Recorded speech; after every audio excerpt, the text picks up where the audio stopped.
दोस्तों देखते ही देखते हमारा स्टॉक मार्केट 40-50% की बड़ी गिरावट दिखा दे तो ऐसी सिनारियों में क्या आप शेयर मार्केट में निवेश करना चाहोगे? वहीं पर अगर स्टॉक मार्केट में इतनी बड़ी गिरावट के बावजूद अंडर वैल्यूड स्टॉक्स दिख रहे हैं तो क्या आप अंडर वैल्यूड स्टॉक्स में निवेश करना चाहोगे? ट्रम्प साहब की 50% की टैरिफ की डेट आने के साथ ही स्टॉक मार्केट पे हमारे बड़ा प्रेशर देखने को मिल रहा है। ऐसे में क्या इस सिचुएशन में अंडर वैल्यूड स्टॉक्स हो सकते हैं? ये अंडर वैल्यूड स्टॉक्स क्या होते हैं, डिटेल में बात करते हैं इस छोटी सी वीडियो में। नमस्कार दोस्तों, स्वागत है आप सबका एक बार फिर से स्टॉक फॉर रिटेल पर स्टॉक मार्केट से जुड़ी एक नई जानकारी के साथ। तो 27 अगस्त 2025 आने के साथ ही टैरिफ हो जाएंगे 50% भारत के ऊपर। तो ऐसे में भारत से जो भी सामान जा रहे हैं उन पे 50%, मोस्टली जो कैटेगरीज हैं उन पे 50% का टैरिफ लगाएगा यूएस। तो ऐसे में इस सिचुएशन में जहां पर कि हमारे स्टॉक मार्केट पे प्रेशर है और पिछले एक साल में मार्केट ने परफॉर्म नहीं किया है, क्या अंडर वैल्यूड स्टॉक्स हो सकते हैं? आगे हम डिटेल में इसको समझते हैं। उसके पहले हम ये समझ लेते हैं कि अंडर वैल्यूड स्टॉक्स क्या होते हैं। देखिए, कंपनियां होती है, कंपनियों का एक अंडरलाइंग बिजनेस होता है और उस बिजनेस से जो भी रेवेन्यू जनरेट होते हैं, जो भी प्रॉफिट्स जनरेट होते हैं, उसके बेसिस पे कंपनी का फंडामेंटल्स निर्धारित होता है। और कंपनी के फंडामेंटल्स के बेसिस पे at any given point of time हम ये फिगर आउट करते हैं कि कंपनी का जो स्टॉक है वो at that particular given point of time under valued है या नहीं। देखिए, दो तरह के प्राइसेस होते हैं। एक प्राइस तो वो प्राइस होता है जिसपे कि शेयर ट्रेड कर रहा होता है, यानी कि जो शेयर प्राइस हमें मार्केट में दिख रहा होता है, और दूसरा प्राइस वो प्राइस होता है जो कि शेयर का एक्चुअल प्राइस होता है, फेयर प्राइस होता है। तो इन दोनों प्राइसेस को अगर हम कैलकुलेट कर सकते हैं, ऑब्वियसली मार्केट का प्राइस जो शेयर प्राइस चल रहा है वो तो हमें पता ही रहता है, लेकिन जो फेयर प्राइस है, फेयर प्राइस को अगर हम कैलकुलेट कर सकते हैं तो वहां से हम ये वैल्यूएशंस निकाल सकते हैं कंपनी की, और बेस्ड ऑन दोज वैल्यूएशंस हम ये फिगर आउट कर सकते हैं कि at any given point of time company valuations के हिसाब से मार्जिन ऑफ सेफ्टी दे रही है या नहीं। ये तो एक तरीका हो गया वैल्यूएशन फिगर आउट करने का किसी भी स्टॉक का। दूसरा तरीका होता है जो कंपनी के फाइनेंशियल रेशियोज होते हैं, उन फाइनेंशियल रेशियोज के बेसिस पे स्टॉक्स की वैल्यूएशन फिगर आउट करना।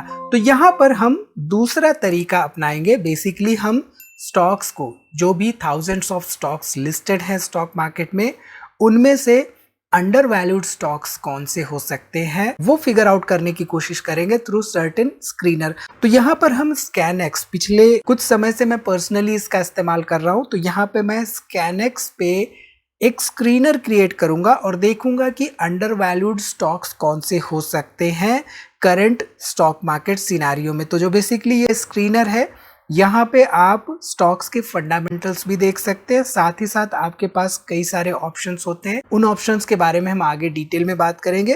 बेसिकली जो स्कैनएक्स है वो रेज फाइनेंशियल सर्विसेज का ही एक पार्ट है। देखा होगा कि जो धन हम इस्तेमाल करते हैं शेयर्स में ट्रेड करने के लिए या इन्वेस्ट करने के लिए, धन भी रेज फाइनेंशियल सर्विसेज की ही एक पार्ट है, और यहाँ पे जो स्कैनएक्स है ये भी रेज फाइनेंशियल सर्विसेज का ही पार्ट है। ठीक है, तो यहाँ पे आपको स्कैनएक्स पे कई सारे ऑप्शंस मिलते हैं। आप मार्केट में क्या चल रहा है, न्यूज कौन सी चल रही है, ये देख सकते हैं, और साथ ही साथ यहाँ पे लाइव मार्केट में देख सकते हैं कि एक्चुअल में चल क्या रहा है। फॉर एग्जांपल यहाँ पे देखिए, रिफ्रेश पिछली बार जब मैंने किया था उसके बाद से 12 लेटेस्ट न्यूज अवेलेबल है। तो यहाँ पे अगर मैं क्लिक करता हूँ व्यू पर, तो जो भी लेटेस्ट न्यूज होंगी वो यहाँ पर आ जाएंगी। फॉर एग्जांपल यहाँ पे बजाज अलायंस से रिलेटेड एक सर्टेन न्यूज है जो कि 1 मिनट पहले ही आई है। ठीक है, इसके साथ ही साथ यहाँ पर मार्केट इनसाइट्स अवेलेबल हैं, जहाँ पे आप हीट मैप देख सकते हैं, एफआईआई डीआई की डाटा देख सकते हैं। पिछली वीडियोज में हमने डिस्कस किया है एफआईआई डीआई के डाटा, और साथ ही साथ यहाँ पे मार्केट की वैल्यूएशंस आप देख सकते हैं, निफ्टी का जो प्राइस टू अर्निंग रेशियो उसके अगेंस्ट आप कंपेयर कर सकते हैं बाकी इंडेक्सेस को। और यहाँ पे म्यूचुअल फंड्स की होल्डिंग्स क्या है, ब्लॉक डील्स क्या हो रही हैं, सिग्नल्स कौन से मिल रहे हैं सर्टेन स्टॉक्स में, जिन सभी की इंफॉर्मेशन हम देख सकते हैं। ठीक है, ये किसी तरह का यहाँ पे एंडोर्समेंट नहीं है, मैं पर्सनली इसको इस्तेमाल कर रहा हूँ और मुझे यहाँ पे यूजफुल लग रहा है, तो मैंने सोचा आप लोगों से भी शेयर करता हूँ। ये एजुकेशन के पर्पज से, इंफॉर्मेशन पर्पज से किसी तरह का यहाँ पे रिकमेंडेशन नहीं है। ठीक है, सो यहाँ पे आपके पास कई सारे स्क्रीनर्स होते हैं, टेक्निकल स्क्रीनर्स हैं, फंडामेंटल स्क्रीनर्स हैं, इंट्राडे स्क्रीनर्स हैं, साथ ही साथ कैंडल स्टिक बेस्ड स्क्रीनर्स भी यहाँ पे आपको मिल जाते हैं। आप यहाँ पे चाहे तो अंडर वैल्यूड नियर हाई जो ये सर्टेन स्क्रीनर है, इस स्क्रीनर पे डायरेक्टली क्लिक करते हुए जो भी स्टॉक्स यहाँ पे लिस्टेड हैं उनकी लिस्ट देख सकते हैं। और साथ ही साथ आप चाहें तो अपनी खुद की स्क्रीनर भी यहाँ पे क्रिएट कर सकते हैं। सो अगर हम स्क्रीनर्स पे जाते हैं तो यहाँ पे आपके पास क्रिएट न्यू स्क्रीनर का ऑप्शन रहता है। पिछली बार हमने मोमेंटम स्क्रीनर क्रिएट किया था, राइट, वो स्क्रीनर आपके सेव्ड स्क्रीनर्स में पड़ा रहता है। यहाँ पे हम क्या करेंगे, क्रिएट न्यू स्क्रीनर पे जाएंगे और क्रिएट न्यू स्क्रीनर के साथ ही साथ डिफॉल्ट यहाँ पे जो भी आपको फिल्टर्स दिख रहे हैं, इन फिल्टर्स को आप चाहे तो रख सकते हैं, इन फिल्टर्स को आप चाहे तो मॉडिफाई भी कर सकते हैं, इन फिल्टर्स को आप चाहे तो डिलीट भी कर सकते हैं। तो यहाँ पे हम क्या करेंगे, बेसिकली हमारे पास कुछ फिल्टर्स हैं और ये फिल्टर्स रिवॉल्व करते हैं अराउंड अंडर वैल्यूड स्टॉक्स। तो हम यहाँ पे प्राइस टू अर्निंग रेशियो का इस्तेमाल करेंगे। अब basically price to earning ratio generally अगर 10-15 से कम रहता है तो ऐसे स्टॉक्स को हम अंडर वैल्यूड की कैटेगरी में रखते हैं, राइट। लेकिन वहीं पे कुछ सेक्टर्स ऐसे होते हैं जिनका कि प्राइस टू अर्निंग रेशियो हमेशा 20, 25, 30 के ऊपर ही रहता है।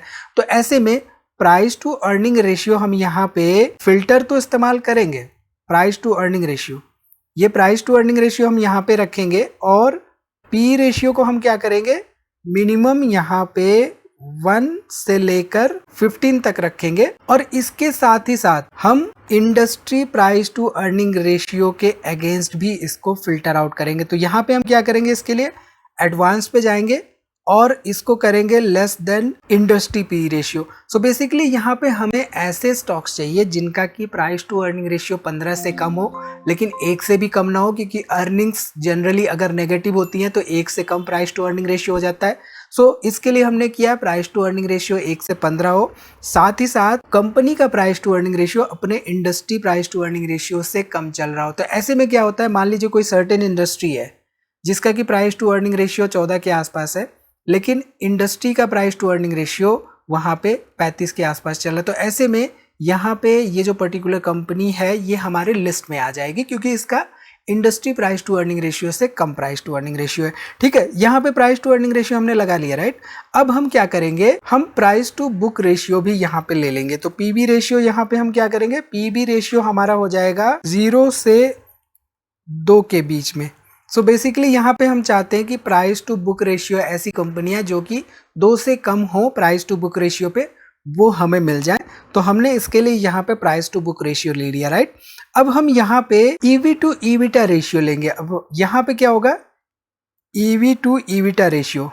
अब ईवी क्या होता है, एंटरप्राइज वैल्यू, और एबिटा यहाँ पे क्या होता है, earnings before interest taxes depreciation and amortisation. तो हमने यहाँ पे क्या किया, इसको अप्लाई कर दिया। और जो हमारा ईवी टू ईविटा रेशियो है, बेसिकली हम क्या करेंगे, इसको 0 या इनफैक्ट 1 से 10 के बीच में हमें ऐसी कंपनियां चाहिए जिनका कि ईवी टू ईविटा रेशियो 1 से 10 के बीच में हो।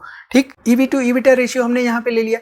अब ये जो जनरली हम प्राइस टू अर्निंग रेशियो ले रहे हैं या प्राइस टू बुक रेशियो ले रहे हैं, ये रिलेटेड है अंडर वैल्यूड स्टॉक्स से। अब यहाँ पे अंडर वैल्यूड स्टॉक्स होने के साथ ही साथ फंडामेंटली साउंड कंपनी भी होनी चाहिए। ऐसा नहीं कि अंडर वैल्यूड है किन्हीं कारणों से बट फंडामेंटल स्ट्रांग नहीं है। तो यहाँ पे हम क्या करेंगे, रिटर्न ऑन इक्विटी को भी यहाँ पे लेंगे। बेसिकली रिटर्न ऑन इक्विटी और रिटर्न ऑन कैपिटल एम्प्लॉयड, यहाँ पे दोनों को ले लेंगे।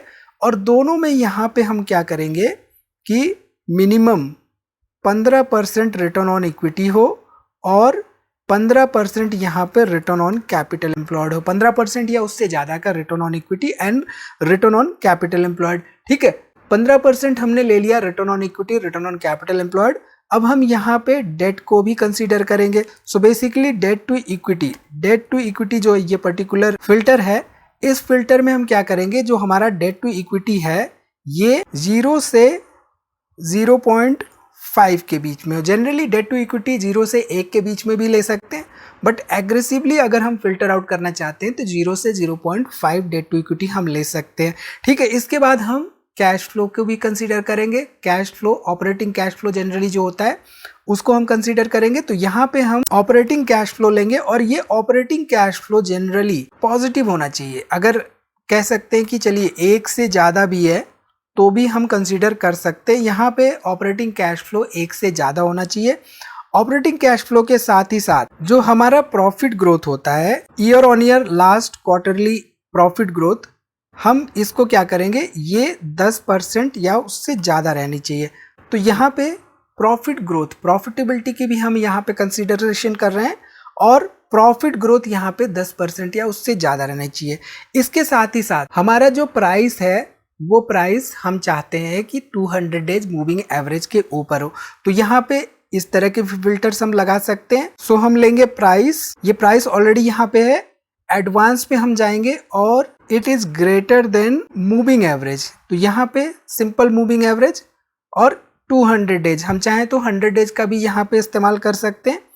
200 डेज मूविंग एवरेज के ऊपर हम यहाँ पे लगा देंगे। सो हमने यहाँ पे देखा कि ये जो भी पैरामीटर्स हमने इस्तेमाल किए हैं, price greater than simple moving average 200 days का, और प्राइस टू अर्निंग रेशियो यहाँ पे हमने इस्तेमाल किया है, प्राइस टू बुक रेशियो इस्तेमाल किया है, EV to EBITDA ratio, return on equity, return on capital employed, debt to equity, operating cash flow हमने इस्तेमाल किया है और साथ ही साथ प्रॉफिट ग्रोथ हमने इस्तेमाल किया।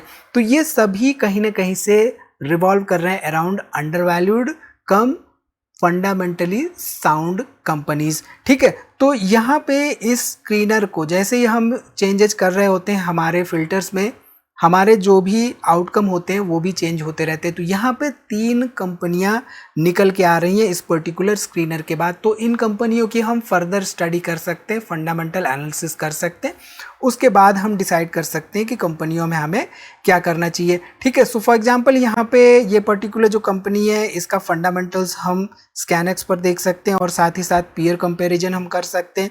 इसके साथ ही साथ क्वार्टरली फाइनेंशियल रिजल्ट्स या बैलेंस शीट या कैश फ्लो स्टेटमेंट या शेयर होल्डिंग, इन सभी तरह की एनालिसिस हम स्कैनर्स के प्लेटफॉर्म पर ही कर सकते हैं। इसकी लिंक्स मैं आपको डिस्क्रिप्शन में दे दूंगा, आप वहां से फर्दर एक्सप्लोर कर सकते हैं चीज़ों को और अपनी एनालिसिस को इन्हांस कर सकते हैं। तो वीडियो कैसी लगी आपको कमेंट करके जरूर बताइए। हमें मोटिवेट करने के लिए वीडियो को लाइक बटन प्रेस करके लाइक जरूर से जरूर करिए और दोस्तों में शेयर करना ना भूलिए। तो इस वीडियो में इतना ही दोस्तों, मिलते हैं अगली वीडियो में एक नई जानकारी के साथ। तब तक आप अपना बहुत ख्याल रखिए।